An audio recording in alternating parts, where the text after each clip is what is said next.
Wander Wealthy Podcast, episode 90 with Ashley Feinstein Gerstley.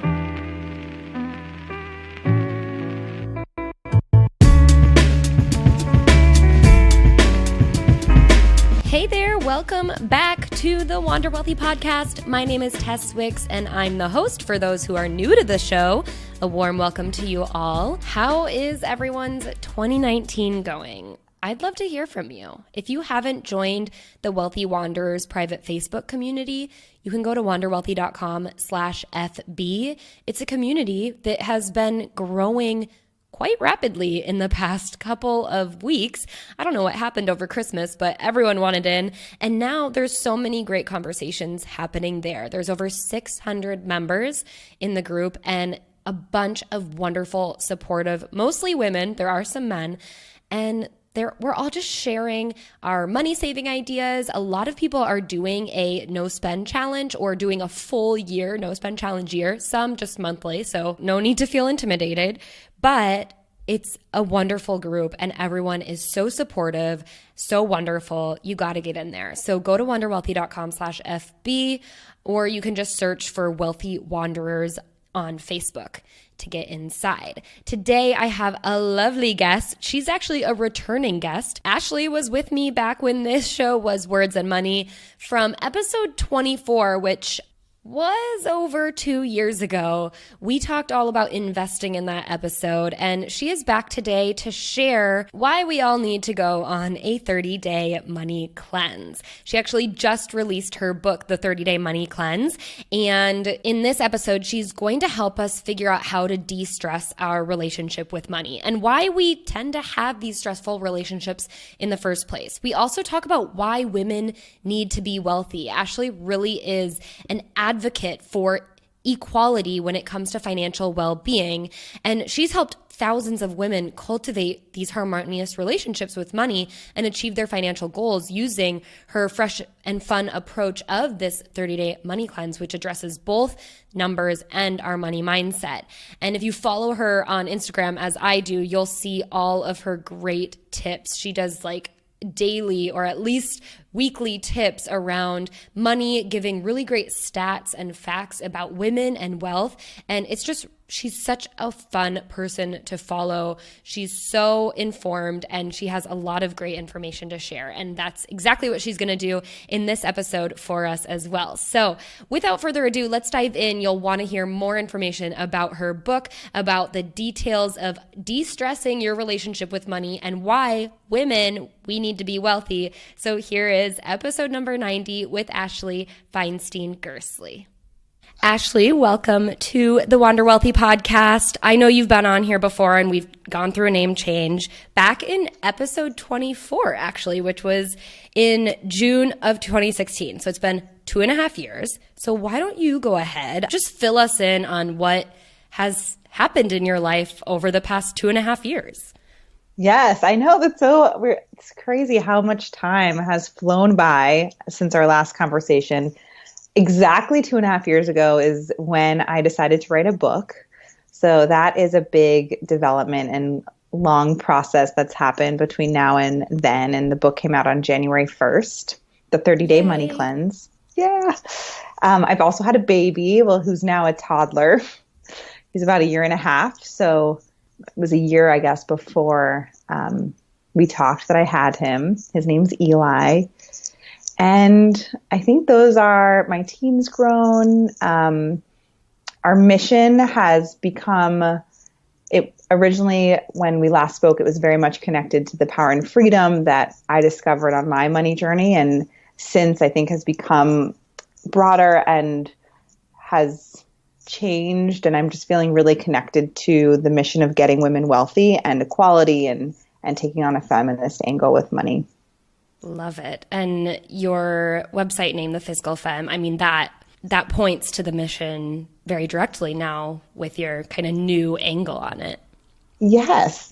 And originally The Fiscal Femme was the blog, and then Knowing Your Worth was the business. And I found it was really confusing, and I was building 2 brands, and so we put everything under The Fiscal Femme. So we have lots to talk about. You basically had 2 babies because for many people, working on a book and producing it is like having another baby. So you've got two babies into the world. I'd love to first talk about the book, The 30-Day Money Cleanse, which just came out, as you said. What's it all about? What can people expect if they pick it up? So the book, first of all, when you see it, it is beautifully designed, which I think it just feels like you want to read it. The whole idea is that it's making money fun. So there's a workbook component with beautiful graphics and colors, and but what you'll walk away from with the book is a plan, which I call a happiness allocation. And essentially, you'll know how to save more for your goals while actually improving your lifestyle. So that's all the exercises in the book kind of come to that culmination of improving our lives and making them more meaningful while hitting our goals and feeling more confident around our money. You say happiness allocation. So can you break that down a little bit? I know you said saving for goals and improving lifestyle. I mean, there's so much to dig in there with like happiness, and it's not just like money equals happiness, but it's more like how you use it. Right. And that looks different for each of us. So it's very much around figuring out what's important to us and then making sure that we honor and spend money on the things that are most important to us and become conscious of what we're spending on so that we can let go of the things that are not important, that we might be spending on out of habit or because other people are doing it or we think we should be doing it. And so exercises to get very clear on that and to let go of those not important things. Yes. And one thing I would love to dive into is just the idea of spending on things that you don't realize aren't actually a priority to you. How do we get into that spiral? Like, what are the outside forces or maybe internal, like maybe mindset things that get us into this way of spending money that isn't at all in line with what is actually going to bring us happiness? Yes. And I love that you mentioned outside and inside because there's so much working against us in both ways. So if we think about the outside first, we're really not set up for success when it comes to money at all. So we are not learning about it. It's often too taboo to talk about with people. And so we don't realize. I've had this happen a lot recently where people share like, why are all my friends doing amazing in their financial lives and I'm not? And I have to challenge it and say, I have a feeling they're not. It's just not something that we're sharing. And then we have to deal with it almost every day. And it's very emotionally charged, a lot like food. And then we have billion-dollar marketing budgets coming at us and trying to sell us things that we might not need or want, but now we think we do.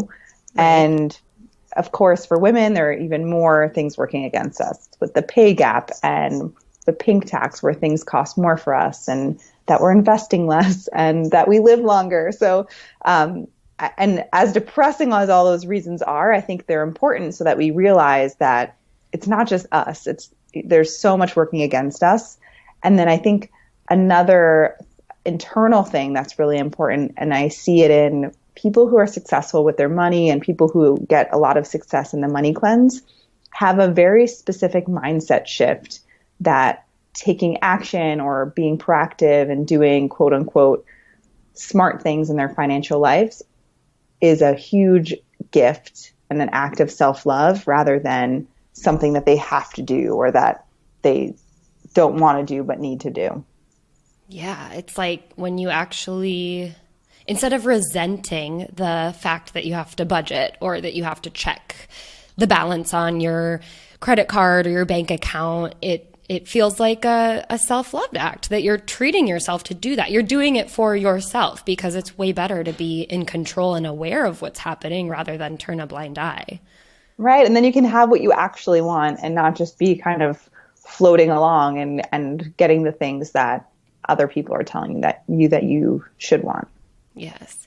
And you point out that there's so much working against us, which I completely agree. And as much as I know there are many, many, many men who struggle with their finances, there's women that struggle and are dealing with a lot more, external things, whether it's the pay gap, the fact that we're not investing as much, the pink tax, and as you said, the marketing budgets And these marketers that know that women hold more of the spending power in households, like if you walk into Target, the reason why the dollar section at the entrance has mostly like female or children driven things is because the women are walking in there, maybe with their kids, and are tempted, get in that buying mindset to start spending money. I'd love for you to expand more on your big message of why women need to be wealthy.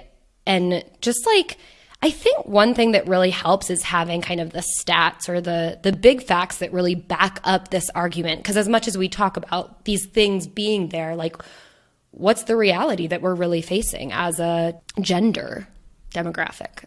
And I love that you pointed out that and I recently did a talk where I talk about stats about both men and women, and men are definitely struggling too. The average person in America at any age has almost average. Like I think it's 46% of people have less than 400 saved. So this is definitely not a unique problem to women by any means, but there are, like you mentioned and went through, the factors that make it even more difficult for women, and then even more difficult for women of color. Mm-hmm. So some of the stats and some of the things that I'd love to see in the world. So we'll try to put in the happy, what we want to see to be more positive, but right. Some of the stats that are with it. So when we think about women being wealthy, and let's just imagine having a nice buffer in your savings account, I believe that women would be able to negotiate more to be paid fairly at work because they're not as dependent on that next paycheck. And right now, women are 4 times less likely to negotiate, but we're working 20% harder and 10% faster. So I believe, among many other things that need to change, that this could help decrease our pay gap if we were able to negotiate harder. I think if we had more savings and had more wealth, we could leave people and jobs where we're being mistreated or even just unhappy and want to leave and not feel stuck.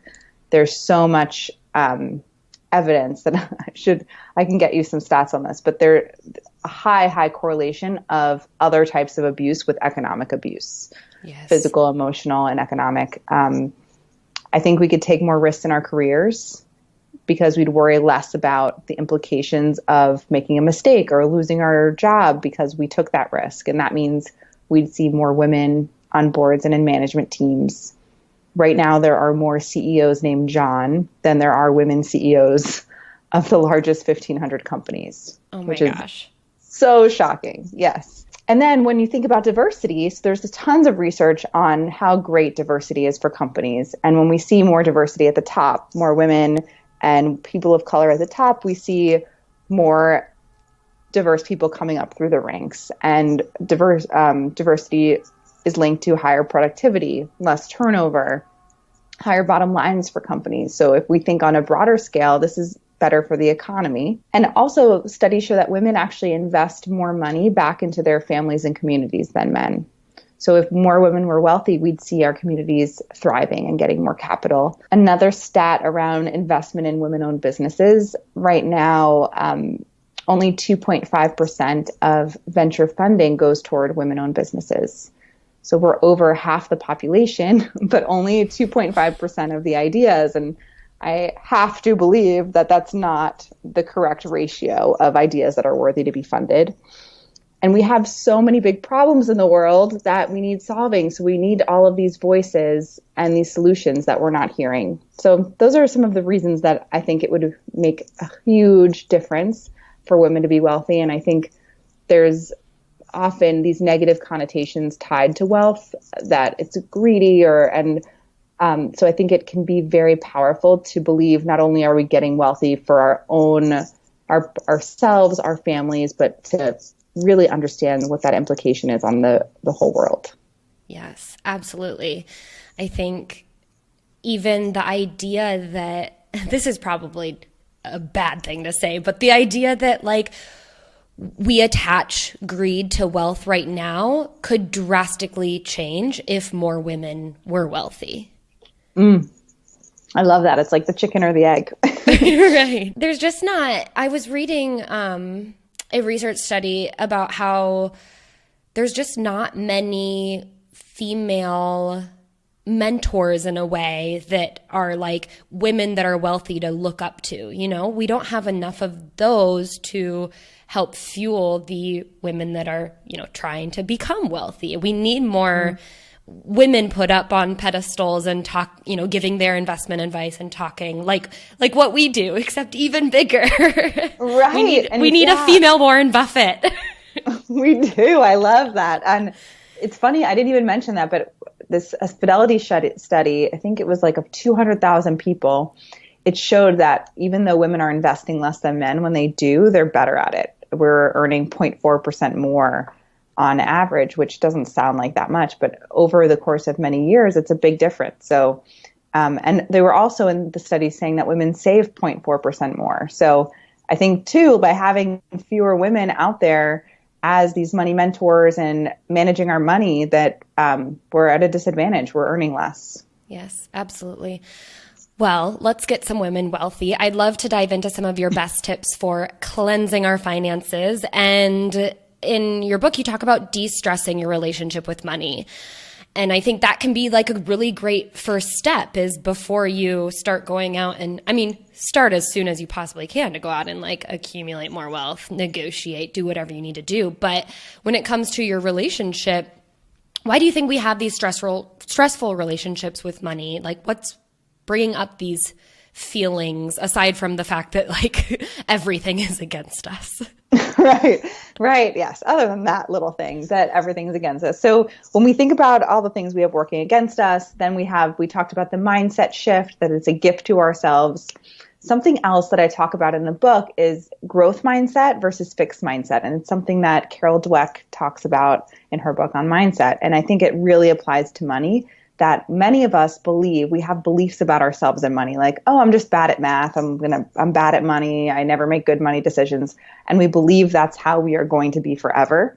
Mm-hmm. Instead of believing, oh, I can learn from these mistakes. I can grow, and my aptitude around money can actually increase. And I think that's a really important mindset shift too, that we can get better at it. And that allows us, instead of to say, oh, I made a mistake, screw it, I'm never going to be good at this, to say, oh, I made that mistake, how can I adjust next time so it doesn't happen? And I feel like that also applies to our careers and the jobs that we choose to take and then stay in and kind of just accept as is, instead of like thinking like this is a fixed thing. I have to stay in this. I can never make more or get a new job and change that and grow from this opportunity. It's so true. You had from your story in the past, I'd love for you to kind of rehash it a little bit about your big career shift, because you were in like corporate finance or investment banking or something, right? Yes, both of them actually. Oh. And the story is really important for the book too, because it really it's a lot of the impetus for writing the book. But I started out in investment banking after being a finance major.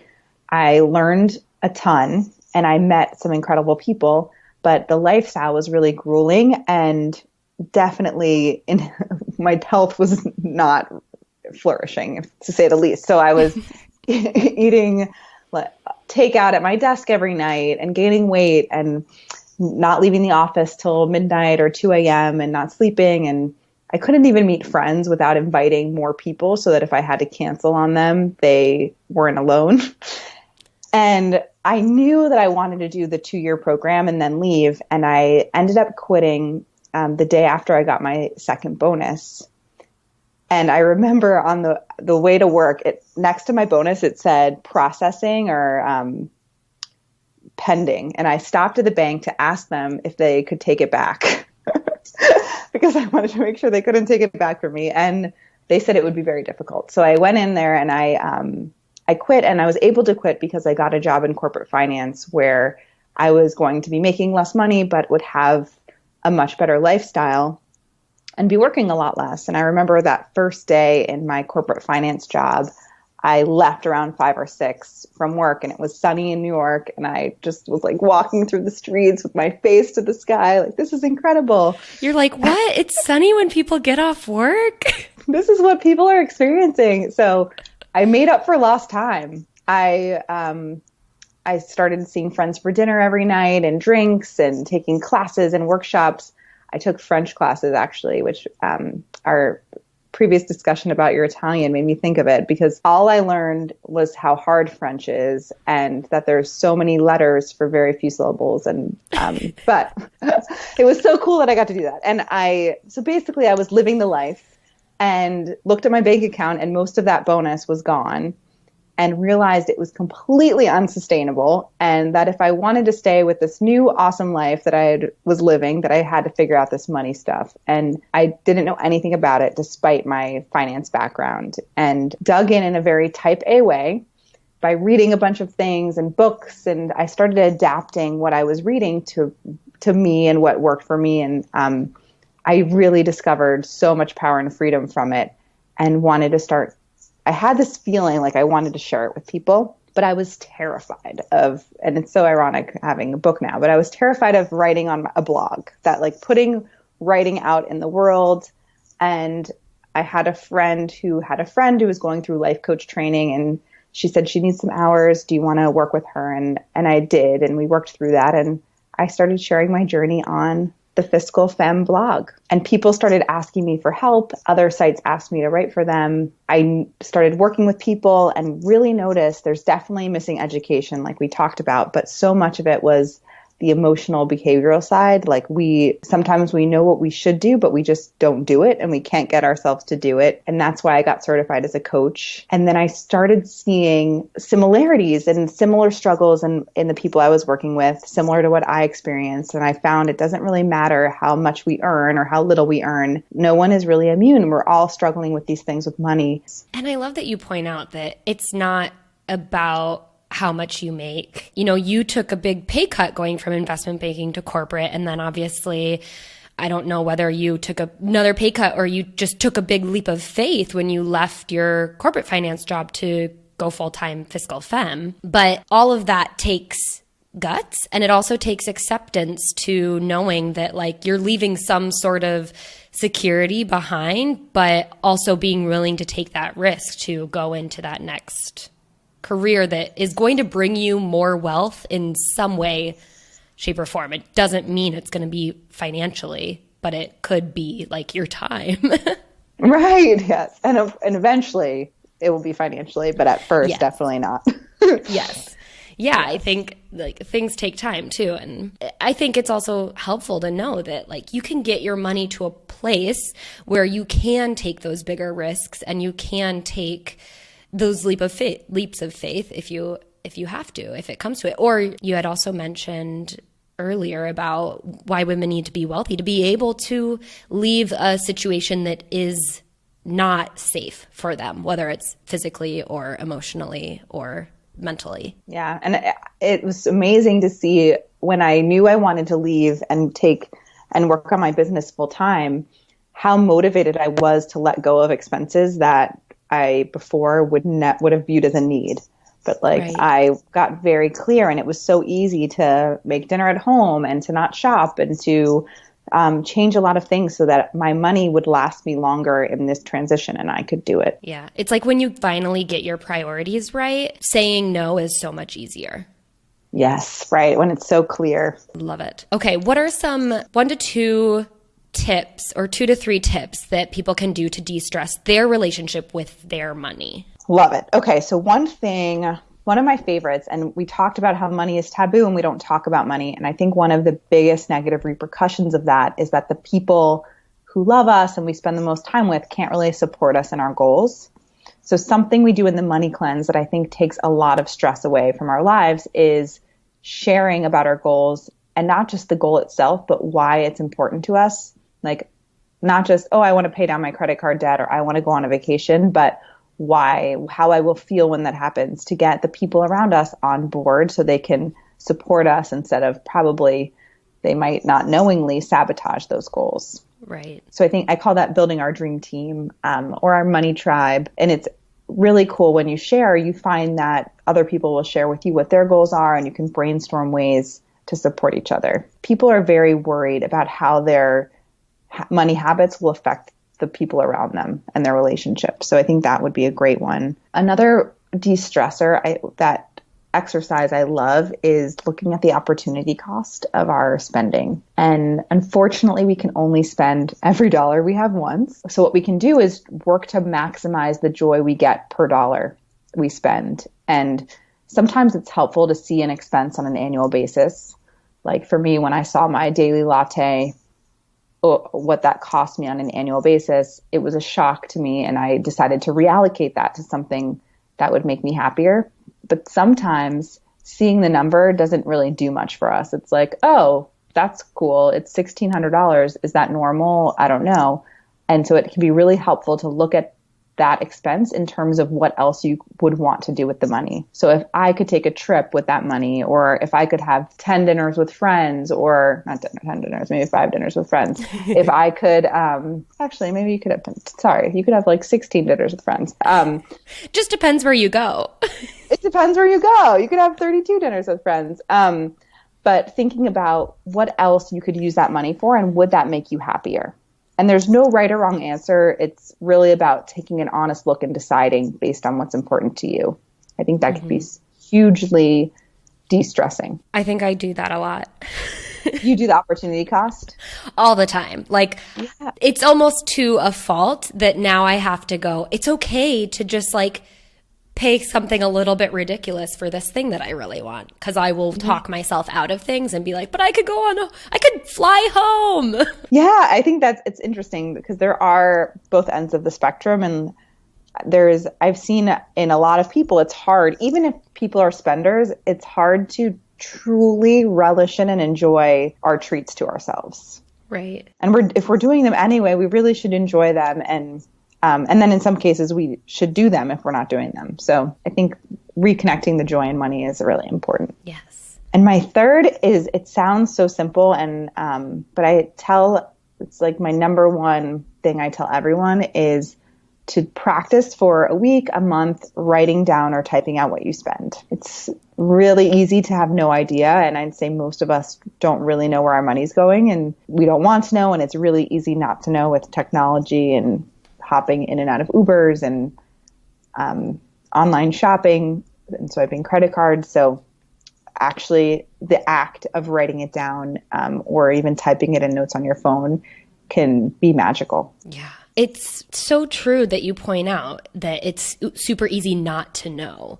And I think that's the disconnect. That's why people in every generation need to write a money book, because it's going to change just like all the time. There's always those like standard things that will be the same, but like, you can't read a money book from 20 years ago, even, especially when it comes to like budgeting. It's going to be just so different because so much has changed since then. Maybe not 20, maybe like 50 years ago. Like our parents or maybe our grandparents just don't even understand that you can spend money by tapping your phone somewhere.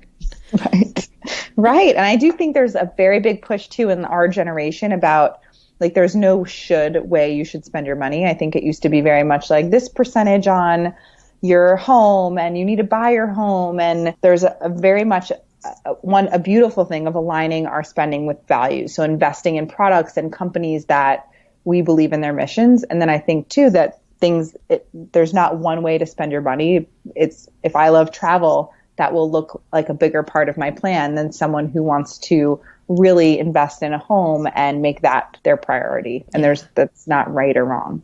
Well, and life has just kind of become way more complex because we have so many more options of what we can spend our money on. And even travel now has become so much more affordable for us that we can spend our money on travel. Whereas maybe not our parents, but like our grandparents never even thought about going to Europe. Like only a handful of their friends were able to do that. And beyond that, their parents never even thought about buying a car because they took horse and buggy everywhere.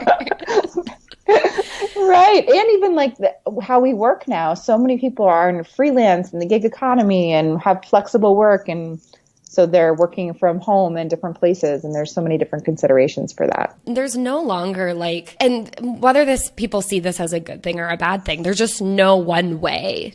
There's no standard guidebook of like, this is what you should pay for this, and this is how much you should spend on this. It just doesn't work that way anymore.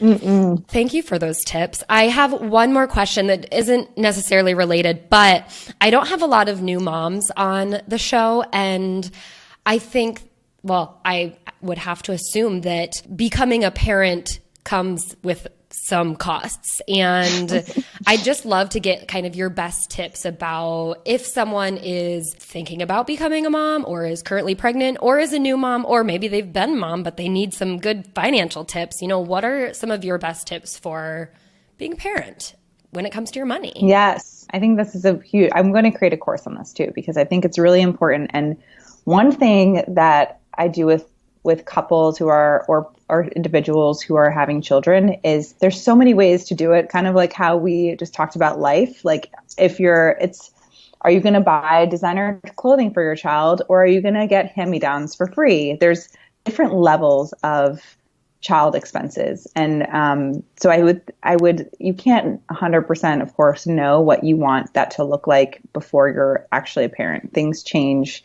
Things I thought, oh, I'm never going to do that. And now it's something for example, I made all of Eli's food as he was, we had like a baby cook thing that I made his food. I never would imagine, if anyone asked me, I would say, no way, I'm going to make his food. So things do change when your child's born and you meet it, and of course, but I think it's fun. It's a fun exercise to think about how that will look and what those expenses look like. I know a few friends who have paired up with people having children that have different timelines, and they buy one set of the gear and then they keep passing it around for the 3 couples. But somebody else might say, you know what, no way, I want my own gear. And so I would say that is something big to consider. Healthcare is something a lot of people don't consider either, is that year that you have the child, you probably will hit your deductible. There's costs of having the child itself, and then the insurance changes to put the child on the insurance. For me, we had a registry and people were very generous. And so when we first had Eli, I thought, wow, this is actually not that expensive, until childcare started to happen. Right. And that was like, oh, wow, this is the main expense for us. And we do a nanny share, which has been so cool. It's 2 babies, 1 nanny, and we share with a really good friend of ours, and that has made that option so much more affordable. And we actually think it's a win-win, because it's they're on their second child. They have so much wisdom to share. Eli has a friend that he gets to hang out with every day. The nanny gets to make more money.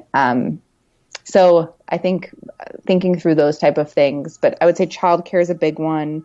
And for entrepreneurs, there was definitely a big planning involved in planning maternity leave, because I didn't make as much money, of course, when I wasn't working. And that's something that I had to invest in, because it wasn't a company giving me paid leave. So saving for that in advance and planning the transition for the business. And one of the mistakes I made with that was believing that once I came back, my business would be at like 110%.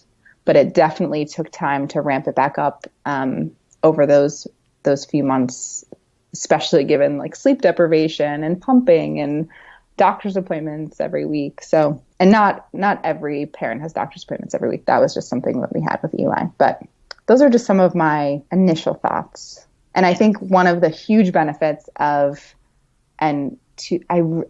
it's completely changed how I value my time. In a way that I wish I valued my time like this before he was born, but I should have, because my time was just as valuable, but I honor it so much more. That makes a lot of sense. And I wonder if there's there's so many baby books. I wonder if there's like a baby financial planning book. There definitely should be. I like that you said a course. That makes sense, because I feel like there's just a lot of expenses you don't even consider. And if you could just have like a checklist of, these are what we want, these are what we think we might want, and then obviously it might change, but at least you know kind of what the going costs are and what things to even consider, like how much are diapers and all of those things. Yeah, totally. I know. Right. Like $60 a month for diapers and wipes. And also too, one thing we didn't anticipate is when Eli turned 1, I wrote a post about this because we were just so excited to celebrate. Like, you don't even think about the birthday parties that you're planning and the birthday parties he's going to. And so many things that we learned along the way. For sure. Yes. Well, thank you so much for sharing your knowledge. Let's move into the money round. This is more information about you and you sharing and opening up your bank account for us. No. Come take a look. Right. What I would love to know, and I think what is just really helpful for people, is understanding how other people make money and spend money and what they save for and or what maybe strategies they're using in their own personal financial lives. Yeah. So how I make money, I'm actually very passionate about how I make money because I experienced in my money journey that a lot of people who are educating me around money were selling me things. So that's something I'm passionate about, is that I make money from selling my courses, I make money from my speaking, and I make money from my coaching clients. And now hopefully we'll make some money from the book too. Right. So that's how I make my money. Most of my money now goes towards Eli, my son, my business.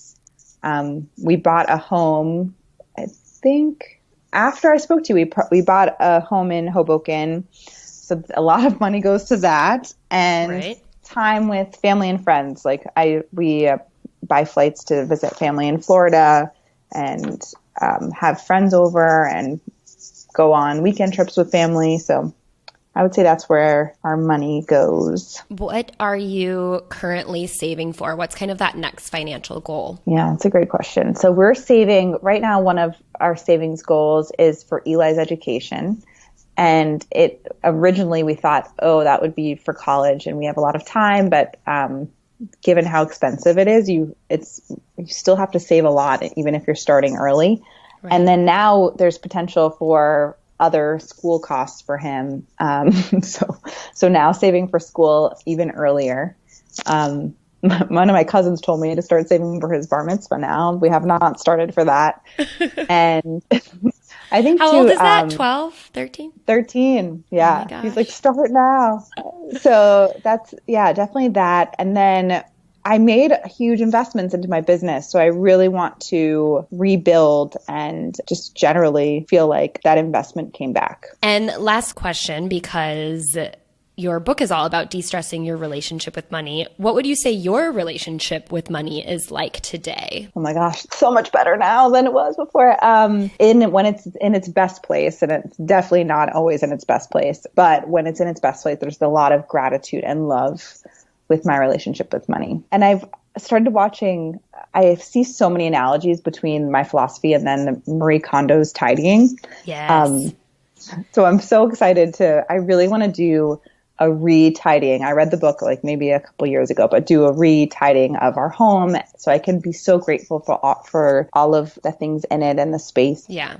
Everyone needs to watch the Netflix series. I started it and my boyfriend had to rip me away from my computer on Sunday because I just got sucked in.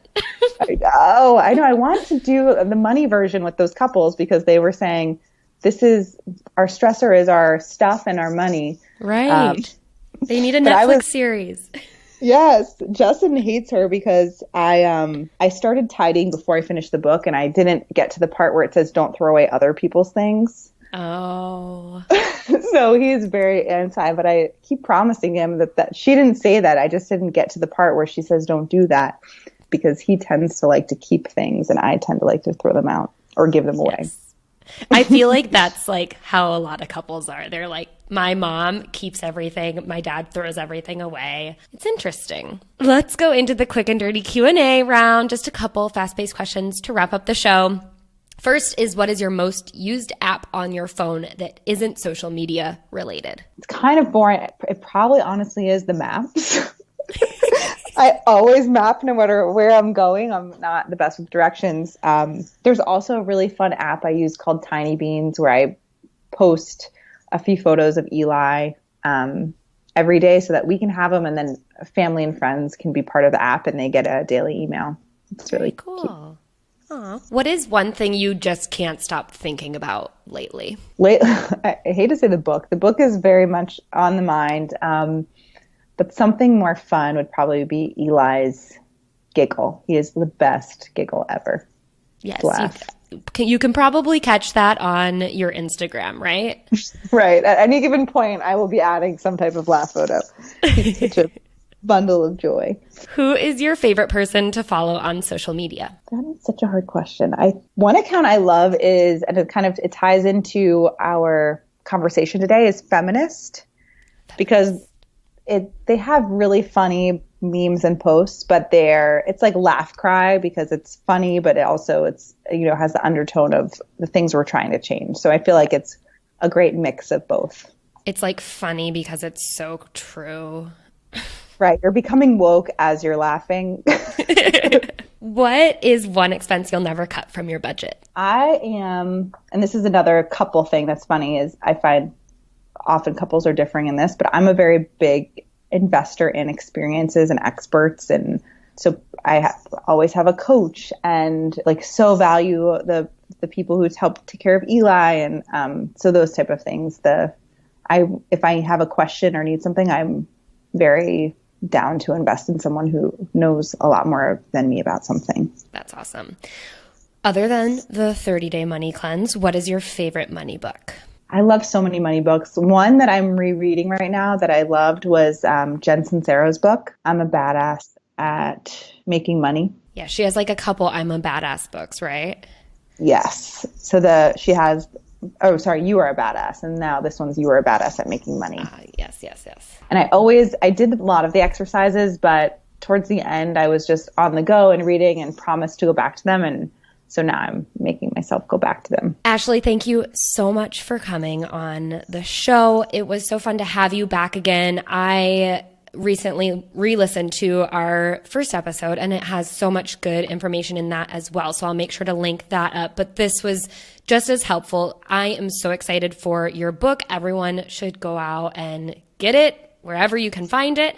And I'll make sure to link everything for that as well in the show notes. But just wanted to say thank you. This has been so much fun. Tell us where we can find you, where we can find your book so I can link it up. Yes, thank you. This has been such a wonderful conversation.